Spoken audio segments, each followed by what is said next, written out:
అందరికీ నమస్కారం. Welcome to my channel. ఈరోజు వీడియోలో మనం ఆశ్చర్యకరమైన పెళ్ళి అనే కథ గురించి తెలుసుకుందాం. నా వీడియో గనక మొదటిసారిగా చూస్తుంటే నా ఛానల్ని సబ్స్క్రైబ్ చేసుకోండి. ఒక నిర్మానుష్యమైన చోటు. శేఖర్ ఇంకా దీపిక బైక్పై వెళ్తుండగా యాక్సిడెంట్ జరుగుతుంది. అదే సమయంలో గుడిలో శేఖర్ తల్లిదండ్రులు ఇంకా దీపిక తల్లిదండ్రులు నిశ్చితార్థం ఏర్పాట్లలో ఉంటారు. శేఖర్ వాళ్ళ నాన్నకి హాస్పిటల్ నుంచి ఫోన్ వస్తుంది. శేఖర్ ఇంకా దీపికకి యాక్సిడెంట్ అయ్యిందని. ఆ వార్త వినగానే శేఖర్ ఇంకా దీపిక తల్లిదండ్రులు హాస్పిటల్కి బయలుదేరతారు. కొన్ని సంవత్సరాల ముందు శేఖర్ ఫైనల్ ఇయర్ డిగ్రీ చదువుతున్నాడు. అదే కాలేజీలో దీపిక డిగ్రీ సెకండ్ ఇయర్ చదువుతుంది. దీపిక వాళ్ళ నాన్న ప్రభుత్వ ఉద్యోగం అవ్వడంతో బదిలీలవుతుంటాయి. అలా వాళ్ళ నాన్నకి ట్రాన్స్ఫర్ అవ్వడంతో దీపిక హైదరాబాద్లో శేఖర్ చదువుతున్న డిగ్రీ కాలేజ్లో చేరుతుంది. శేఖర్కి పోలీస్ అవ్వాలని కోరిక. పోలీస్ అవ్వాలనే ఆశయంతో చాలా కష్టపడి చదివేవాడు. ఒకరోజు శేఖర్ లైబ్రరీలో ఉండగా దీపికని చూస్తాడు. శేఖర్ దీపికని చూసే సమయానికి దీపిక లైబ్రరీలో గొడవ పడుతూ ఉంటుంది. తను సంవత్సరం మధ్యలో వచ్చాను, తన లైబ్రరీ కార్డు పెట్టుకొని 2 పుస్తకాలు ఎక్స్ట్రా ఇవ్వమని లైబ్రరీయన్తో గొడవ పడుతూ ఉంటుంది. ఆ లైబ్రరీయన్ ఒక కార్డు ఉన్నప్పుడు 3 పుస్తకాలు ఇస్తామని చెప్తూ ఉంటాడు. ఈ గొడవ చూసిన శేఖర్ తన లైబ్రరీ కార్డు దీపికకిచ్చి పుస్తకాలు తీసుకోమని చెప్తాడు. అలా తన లైబ్రరీ కార్డు ఇచ్చిన శేఖర్ని దీపిక కోపంగా చూస్తుంది. తను వెంట పడుతున్నాడేమో అనుకొని దీపిక అక్కడి నుండి వెళ్ళిపోతుంది. తర్వాత రోజు కాలేజీలో సీనియర్స్ కొత్తగా వచ్చిన వాళ్ళని ర్యాగింగ్ చేస్తుంటారు. దీపికను సీనియర్స్ మొదటి సంవత్సరం అనుకొని తనని కూడా ర్యాగింగ్ జరిగే చోటుకి పిలుస్తారు. సీనియర్లు దీపికని తన గురించి చెప్పమని అడుగుతారు. దీపిక తన గురించి చెప్తుండగా ఒక సీనియర్ దీపిక పైన చెయ్యి వేయడానికి ప్రయత్నిస్తాడు. దీపిక ఆ సీనియర్ని కొడుతుంది. దీపికకు కరాటే తెలుసు. తన పద్ధతిలో దీపిక సీనియర్స్కి సమాధానం చెప్తుంది. కరాటేలో నేషనల్స్కి వెళ్ళాలి అని దీపిక కోరిక. కానీ వాళ్ళ నాన్నకి బదిలీలవ్వడంతో తను ఒకే చోట ప్రాక్టీస్ చెయ్యలేక తన కోరికను పక్కన పెడుతుంది. కానీ తన డిగ్రీ అయిపోయాక కరాటే నేర్చుకుని నేషనల్స్కి వెళ్ళాలని దీపిక ఎదురు చూస్తుంది. సీనియర్స్కి దీపిక తనదైన శైలిలో సమాధానం చెప్పడం శేఖర్కి నచ్చుతుంది. కొన్నాళ్ళకి కాలేజీలో ఒక ఫెస్ట్ జరుగుతుంది. వేరు కాలేజీ వారికి క్విజ్ పోటీ జరుగుతుంది. శేఖర్ చదివే కాలేజీ నుండి 5 ఇంకా వేరే కాలేజీ నుండి 5 క్విజ్లో పాల్గొంటారు. క్విజ్ చివరి రౌండ్ వచ్చేసరికి శేఖర్ ఇంకా దీపిక ఇద్దరే ఉంటారు. ఎంతో ఉత్కంఠగా సాగిన ఈ క్విజ్ పోటీలో శేఖర్ ఇంకా దీపిక చివరి సమాధానం చెప్పాల్సి ఉంటుంది. ఇంకో 3 సెకండ్లు ఉన్న టైంలో శేఖర్ సమాధానం చెప్తాడు. శేఖర్ సమాధానం చెప్పక ఆ చోటు పూర్తిగా నిశ్శబ్దంగా ఉంటుంది. తన సమాధానం కరెక్ట్ అని క్విజ్ మాస్టర్ చెప్పగానే దీపిక ఇంకా శేఖర్ ఒకరినొకరు అభినందించుకుంటారు. అలా దీపిక ఇంకా శేఖర్ల పరిచయం అవుతుంది. ఆ తర్వాత రోజు కాలేజీలో కలవడం, కలిసి లంచ్ చెయ్యడం, కలిసికి కాలేజీకి రావడం వెళ్ళడం చేస్తారు. శేఖర్ని ఇంకా దీపికని చూసిన వారంతా వాళ్ళిద్దరూ ప్రేమలో ఉన్నారని అనుకునేవారు. కానీ శేఖర్ ఇంకా దీపిక పరస్పరం సహాయం చేసుకుంటారు. ఎవరేమనుకున్నా దీపిక ఇంకా శేఖర్ ఫ్రెండ్స్ లాగే ఉంటారు. కొన్ని రోజుల తర్వాత కాలేజీలో ఎలక్షన్స్ మొదలవుతాయి. ఎన్నికలంటే ఏమిటి, ఒక నాయకుడంటే ఎలా ఉండాలి అనేది ఒక విద్యార్థిగా ఉన్నప్పుడు తెలుసుకోవాలి. అప్పుడే మన సమాజం బాగుంటుంది అని నమ్మే వ్యక్తి కాలేజీ ప్రిన్సిపాల్ ఫణేంద్ర జోషి. ఆ ఎలక్షన్స్లో దీపిక పోటీ చేస్తుంది. దీపికకు పోటీగా అరుణ్ అనే వ్యక్తి పోటీ ఉంటాడు. అరుణ్ వాళ్ళ నాన్న పెద్ద వ్యాపారవేత్త. తనకి ఉన్న డబ్బు పలుకుబడితో కాలేజీలో అందరినీ బెదిరిస్తూ భయపెట్టిస్తూ ఉంటాడు. ఆ కాలేజీ ఎలక్షన్స్లో ఎలా అయినా గెలవాలని అనుకుంటాడు. ఎలక్షన్స్ కోసం ఏం చెయ్యడానికైనా సిద్ధమవుతాడు. ఆ క్రమంలో కొందరి విద్యార్థులకు డబ్బులిచ్చి తన దారిలోకి తెచ్చుకుంటాడు. దీపిక ఇంకా శేఖర్ నిజాయితీగా ఉంటారు. చాలా వరకు విద్యార్థులు దీపికకు ఓటు వేస్తారని తెలిసిన అరుణ్ దీపికని ఎలక్షన్స్ నుండి తప్పించడానికి ఎన్నికల రోజు కాలేజీలో గొడవ మొదలు పెడతాడరుణ్. ఆ గొడవలో దీపికను కాపాడబోయే సమయంలో శేఖర్కి చాలా గాయాలవుతాయి. ఎన్నో ఆటంకాలను దాటుకుని దీపిక ఎలక్షన్స్లో గెలుస్తుంది. ఎన్నికలు జరిగిన కొన్నాళ్లకు పరీక్షలు మొదలయ్యాయి. శేఖర్ ఇంకా దీపిక పరీక్షలు రాసి సెలవులకు వెళతారు. శేఖర్ ఫైనల్ ఇయర్ ఉండటంతో పరీక్షల ఫలితాలు వచ్చాక తన సర్టిఫికెట్లు తీసుకొని పోలీస్ అవ్వడానికి ప్రయత్నిస్తుంటాడు. ఈ క్రమంలో శేఖర్ దీపికకు పూర్తిగా మర్చిపోతాడు. శేఖర్ని డిస్టర్బ్ చెయ్యకూడదని దీపిక శేఖర్ను కలవడం మానేస్తుంది. పోలీస్ వ్రాత పరీక్ష క్లియర్ చేసిన శేఖర్ ఫిజికల్ టెస్ట్ క్లియర్ చెయ్యలేకపోతాడు.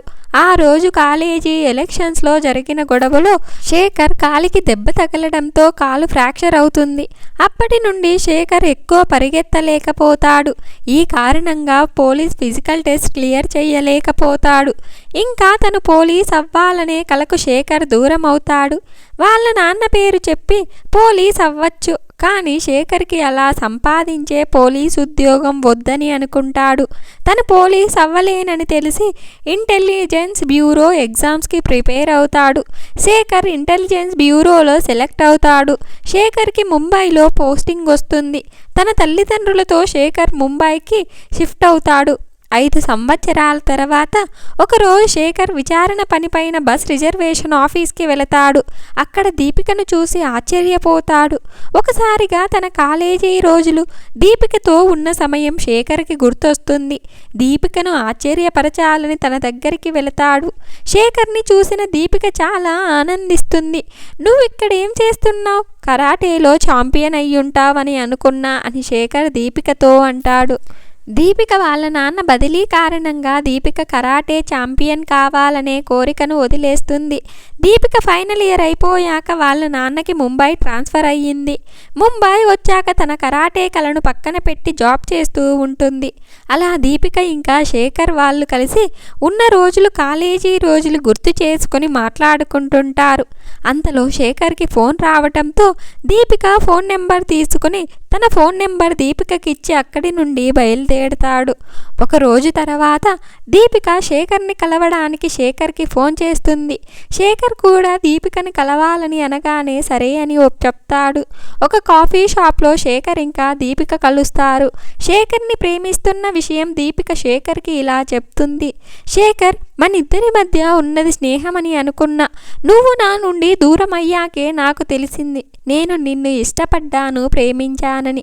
కానీ పోలీస్ అవ్వాలనే ప్రయత్నంలో నువ్వున్నావు. అప్పుడు నేను నిన్ను ప్రేమిస్తున్నానన్న విషయం చెప్తే ఎక్కడ వద్దంటావో అనే భయం, అందుకే నిన్ను ప్రేమిస్తున్న విషయం చెప్పలేదు. నా కలని ఇంకా నా ప్రేమని అక్కడే వదిలేసి ముంబైకి వచ్చాను. ముంబైకి వచ్చాక నీ గురించి తెలుసుకోవాలని ప్రయత్నించాను, కానీ తెలుసుకోలేకపోయాను. మా ఇంట్లో నాకు పెళ్లి సంబంధాలు చూస్తున్నారు, కానీ నాకెవరూ నచ్చడం లేదని మా అమ్మా నాన్నకి చెప్తున్నాను. నిన్ను ఎలా అయినా కలవాలి, ఇంకా నిన్ను ప్రేమిస్తున్న విషయం నీకు చెప్పాలని హైదరాబాద్కి రావడానికి టికెట్ బుక్ చేయడానికి వెళ్ళాను. అదే సమయంలో నా కోసం అన్నట్లుగా నువ్వు నా దగ్గరికి వచ్చావు. నిన్ను చూశాక నేను ఎంత సంతోషంగా ఉన్నాను. దేవుడికి ఎన్నిసార్లు థ్యాంక్స్ చెప్పుకున్నానో నాకే తెలీదు. నిన్ను మిస్ అవ్వకూడదని నీకు కాల్ చేసి ఇక్కడికి రమ్మని చెప్పాను అని దీపిక తన ప్రేమని శేఖర్కి చెప్తుంది. శేఖర్కి అంతా అయోమయంగా ఉంటుంది. ఏం చెప్పాలా అర్థం కాదు. కొంతసేపటికి దీపికకి సరే నేను నిన్ను ప్రేమిస్తున్నా అని చెప్పే టైంకి శేఖర్ వాళ్ళ నాన్న శేఖర్కి ఫోన్ చేసి రేపు నీకు నా ప్రాణ స్నేహితుడి కూతురితో నీకు నిశ్చితార్థం, రేపు ఏం పనులు పెట్టుకోకు అని అంటాడు. శేఖర్కి ఏం చెయ్యాలో అర్థం కాదు. ఈ విషయం దీపికకు చెప్తాడు. ఈ సమయంలో తన తండ్రి ఏం చెప్పినా వినరు అని తెలిసి శేఖర్ దీపిక వాళ్ళ అమ్మా నాన్నకి పెళ్లి ఒప్పించడం మంచిదని అనుకుంటాడు. దీపిక వాళ్ళ అమ్మా నాన్నని పెళ్లికి ఒప్పించడానికి దీపిక వాళ్ళ ఇంటికి వెళ్తారు. శేఖర్ ఇంకా దీపిక వాళ్ళ అమ్మా నాన్నకి శేఖర్ విషయం చెప్పడానికి ఇంటి లోపలికి వెళుతుంది. శేఖర్ బయట ఉంటాడు. దీపిక మాట్లాడిన తర్వాత లోపలికి వెళ్ళాలి అని ఎదురు చూస్తూ ఉంటాడు. కాసేపటికి దీపిక బయటికి వస్తుంది. ఏం జరిగింది అని శేఖర్ అడుగుతాడు. మా నాన్న వాళ్ళు ఫ్రెండ్ వాళ్ళ కొడుకుకి నాకు రేపు నిశ్చితార్థమంట. నాన్న ఇప్పుడే నాతో చెప్తున్నారు అని దీపిక చెప్తుంది. అలా ఇద్దరింట్లో నిశ్చితార్థం అనేసరికి ఏం చేయాలో తెలియక దీపిక ఇంకా శేఖర్ ఒక ప్లాన్ వేస్తారు. రిజిస్టర్ కార్యాలయంలో పెళ్లి చేసుకుందామని అనుకుంటారు. నువ్వు ఈరోజు కలిసిన కాఫీ షాప్లో రేపు ఉదయం 8 గంటలకు వచ్చేయ్, నేను నిన్నక్కడ కలుసుకుంటాను. రిజిస్టర్ ఆఫీస్లో నాకు తెలిసిన వ్యక్తి ఉన్నారు, రేపే మన పెళ్ళి. ఇలా దీపిక ఇంకా శేఖర్లు ప్లాన్ వేసుకుంటారు.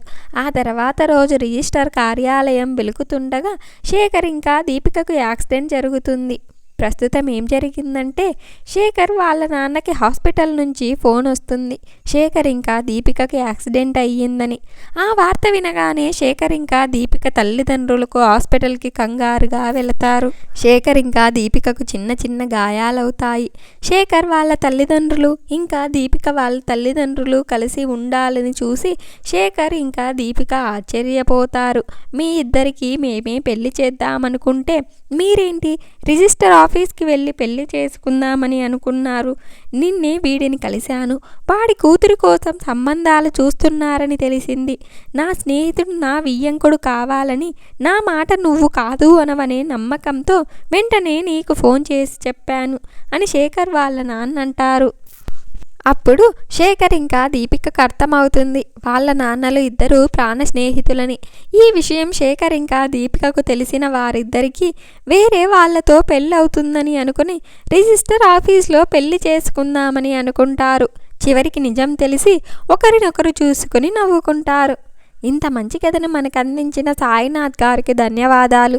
ఈ వీడియో కనుక మీకు నచ్చినట్లయితే ఒక లైక్ చేసి స్టోరీ ఎలా ఉందో కామెంట్ చేయండి.